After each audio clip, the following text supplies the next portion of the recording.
Hey, Shalom, Michelle. I want to start off as by giving all praise to Yahweh Hashem Yahushai, Hashem Rakakadash. Double honor to the Apostle GMS and honors to brothers doing the work in truth or sincerity. This one's just on, brothers linked up after camp yesterday, and certain things observed, right? And there was he had a what was she from? One of the northern tribes. Basically, she was there at the pub. And she was going around just being a little idiot. But one thing that was evident, right, was the fact that she was lively, right? Observing her, her behavior, this, that, and the other. And it was very much evident, that she was that she was ultimately a nigger woman, right? No way no other way to describe it, especially when nigger women do the syllable talk. Why are you don't do X, Y, Z, right?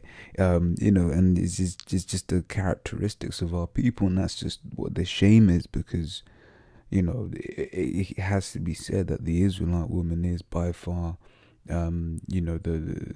the best woman on the face of planet Earth, right? But right now she's got a curse on her, right? More so the black woman, the Judite woman, Benjamite woman, because they haven't got their hair, for instance, right? And that's one of the curses, written of in the scriptures, right? Is that the one I want? No, it's around here somewhere. Right, so Isaiah 3:16 and 17 says, moreover, Yahweh saith, because the daughters of Zion are haughty, and walk with stretched forth necks, and wanton eyes, walking and minting as they go, and making a tinkling with their feet. Therefore, the Lord will smite with the scab the crown of the head of the daughters of Zion, and Yahweh will discover their secret parts. Alright, so basically talking about how the Israelite woman, more evidently in the Judite woman, Benjamite woman, can't grow their own hair. It's a damn shame, especially when you you read about how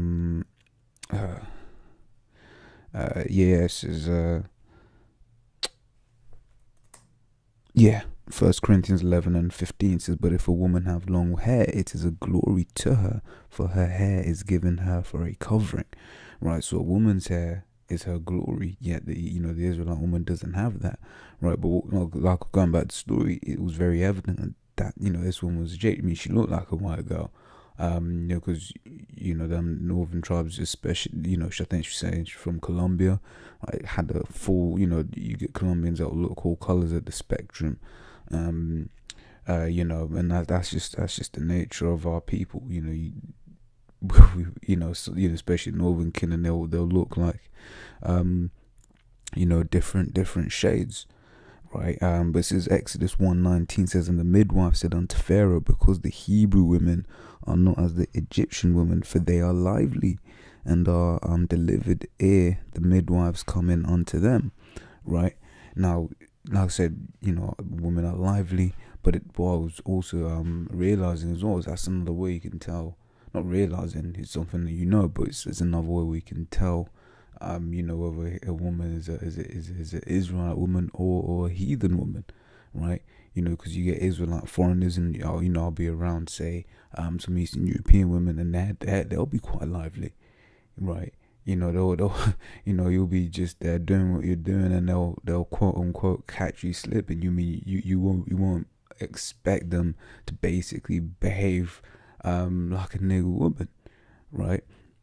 This is Deuteronomy 28:46, and it says, and they shall be upon thee for a sign and for a wonder, and upon thy seed forever, right? Now this is these curses and all of that, but certain characteristics as well are upon us for a sign and for a wonder, and one of those characteristics is our women being lively, right?